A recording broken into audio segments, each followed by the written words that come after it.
Access memory. अभी random access memory क्या होता है वो देखते हैं। RAM is the internal memory of the CPU for storing data, programs and program results. Okay, ये जो रैम नाम का जो मेमोरी है वो क्यों यूज़ किया जाता है? It is used to store the data, programs and program results. ठीक है, जो भी डेटा है या फिर जो प्रोग्राम है या फिर प्रोग्राम के जो रिजल्ट आपको मिल रहे हैं वो स्टोर करने के लिए सीपीयू के ओर से ये मेमोरी यूज़ की जाती है।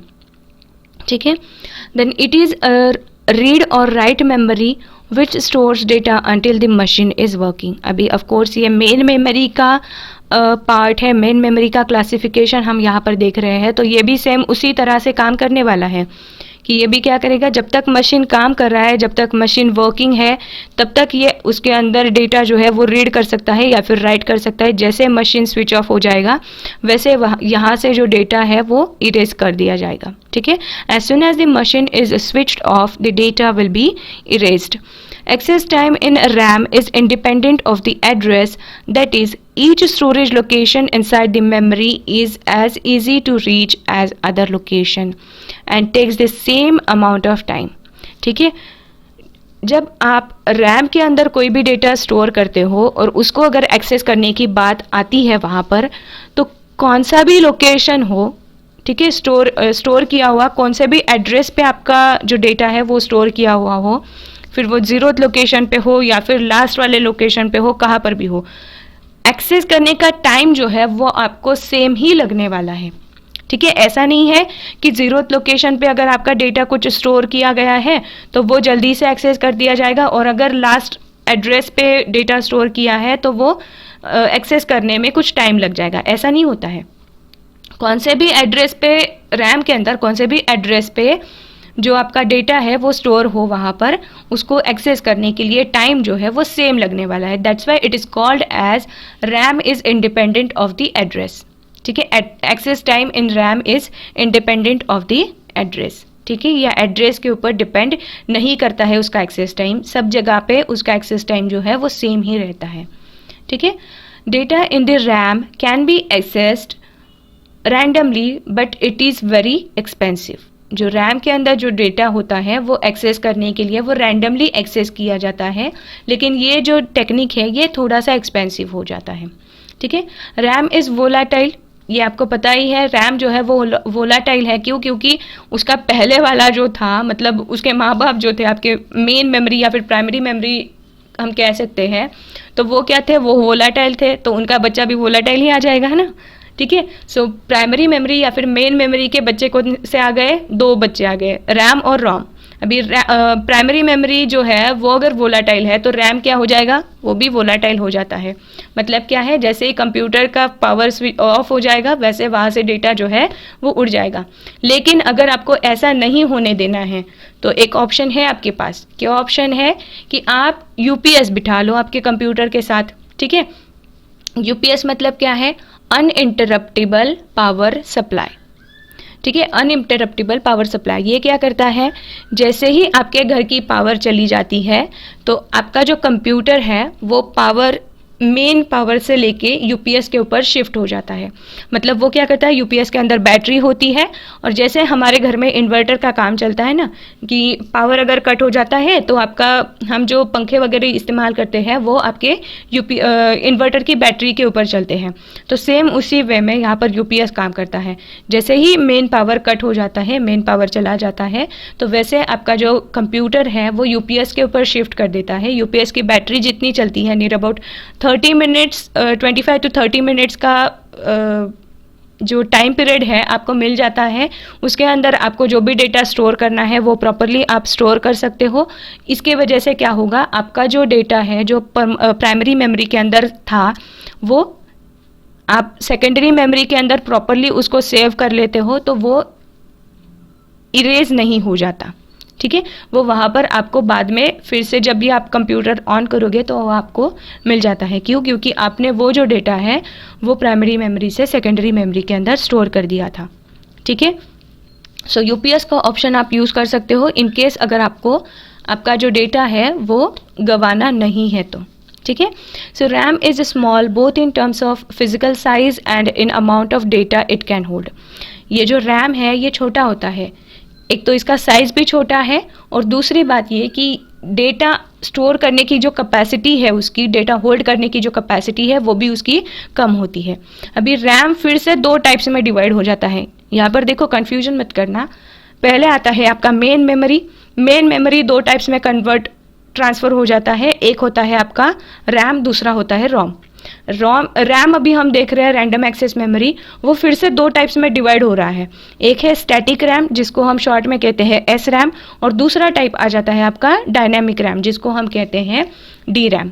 ठीक है, सो स्टैटिक रैम क्या है? The word static indicates that the memory retains its contents as long as power is being supplied. ठीक है, स्टैटिक रैम क्या है? जैसे आपकी पावर सप्लाई हो जाती है वैसे वो वहाँ पर जो मेमोरी के अंदर जो भी डेटा था उसको रिटेन कर सकता है। ठीक है, however the data is lost when the power gets down due to volatile nature. ठीक है, लेकिन क्या होता है, अगर वोलेटाइल नेचर की वजह से पावर ऑफ हो गया है तो आपका जो डेटा है वो चला जाएगा, वो इरेज हो जाएगा, उसको आप फिर से गेन नहीं कर सकते। SRAM chips use a matrix of 6 transistors and no capacitor. SRAM के अंदर 6 ट्रांजिस्टर लगे हुए होते हैं लेकिन उसके अंदर एक भी कैपेसिटर नहीं होता। ठीक है, transistors do not require power to prevent leakage, so SRAM need not be refreshed on a regular basis. अभी यहाँ पर डिफरेंस हो जाता है, स्टैटिक रैम को रेगुलर बेसिस पे रिफ्रेश करने की ज़रूरत नहीं होती। ठीक है, जैसे हम डायनेमिक रैम देखते हैं तो आपको ध्यान में आ जाएगा डिफरेंस क्या है, लेकिन यहाँ पर ये ध्यान में रखो कि स्टैटिक रैम को रेगुलर बेसिस पे रिफ्रेश करने की ज़रूरत नहीं होती है।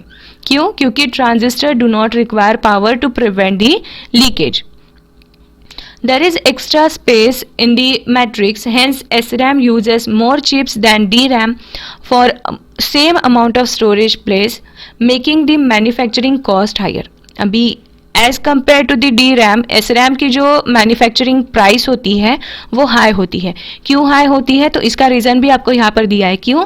क्योंकि ये क्या करता है, एक्स्ट्रा स्पेस उसके पास है मैट्रिक्स के अंदर, तो वो क्या करता है, वहाँ पर चिप्स जो है वो एक्स्ट्रा ऐड कर देता है जो कि उसकी मैन्युफैक्चरिंग कॉस्ट जो है वो बढ़ा देता है। ठीक है, SRAM is thus used as a cache memory and has very fast access.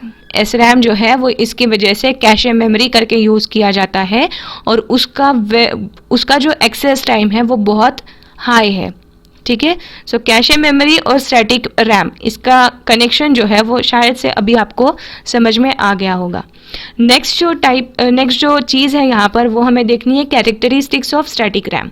क्या है कैरेक्टरिस्टिक्स? एक तो है लॉन्ग लाइफ है इसका, no need to refresh again and again, it is very fast, of course it is expensive. Okay, then next क्या है, use as a cache memory, ये कैशे मेमोरी करके यूज़ किया जाता है। इसकी साइज़ जो है वो अच्छी खासी साइज़ आपको, हाई साइज़, लार्ज साइज़ आपको दी जाती है और प्लस ये कुछ ज़्यादा पावर कंजम्पशन कर लेता है। ठीक है, सेकेंड जो टाइप आ जाता है आपका रैम का वो है डायनेमिक रैम, शॉर्ट में इसको कहा जाता है डी रैम।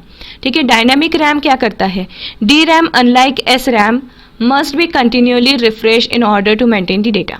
ठीक है, अभी पता चला डिफरेंस क्या है, एस रैम को बार बार रिफ्रेश करने की ज़रूरत नहीं थी, लेकिन डी रैम की अगर हम बात करते हैं, डायनेमिक रैम की अगर हम बात करते हैं तो इसको कंटिन्यूअसली रिफ्रेश करने की ज़रूरत होती है।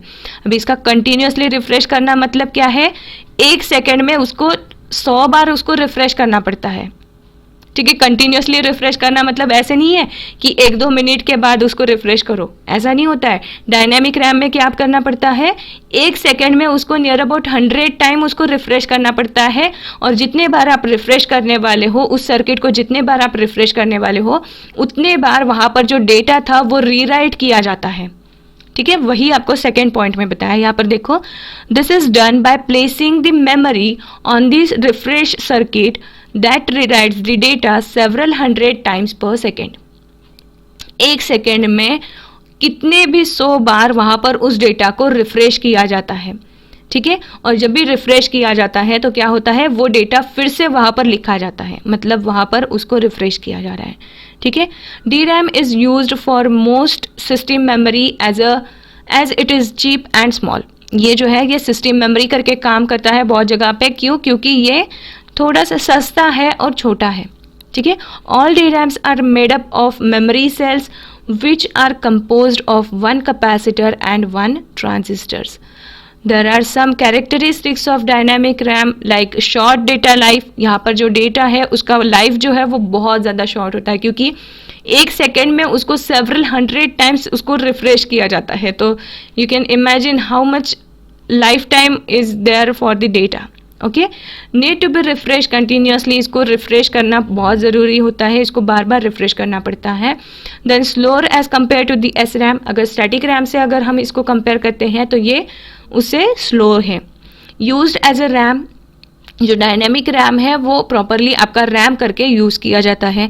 It is smaller in size, less expensive as compare to the static RAM and it consumes less power, ठीक है। So these are the characteristics of the dynamic RAM. Next जो टाइप आपका